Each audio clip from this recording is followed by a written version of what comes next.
tattaaffii gamaa hedduudhaan itti jira. Asumaan gartee yaa rabbi haa laaffisuuf jecha. Asumaan gaafii takkaan sii qaba. Gaafii nan sii qabu. Fakkeenya yoo amma dhaloota keetirraa dhalattee amma irraa hamma umurii teetii kana keessatti waan itti gammaddee hin irraanfanne takka. Nee haa mudannoo hedduu waan si gammachiise. Waan sammeen hojii. Taniin mudannoo tanii irraanfanne. Taniin amma mudannoo sanii milkaa'ina tokko arkadhe. Mudannoo sanii waan faayidaa arkadhe. Immoo milki sana akka milkiidhaan yaadatte hin irraanfanne jechuudha.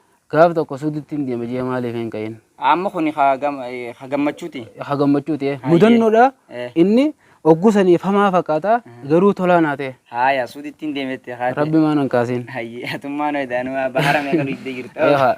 Rabbiin suuditti deeme jee maan hin kaasin. Hayyee.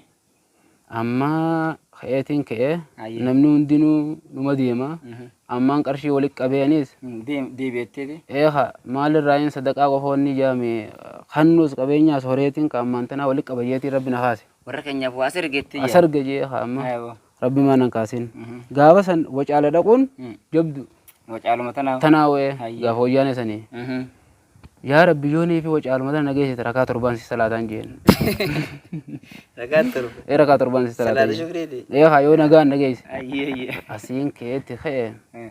Numaan dhaqee wacaale saniis. Rakaa torban sanii numaan salaate. Achitti.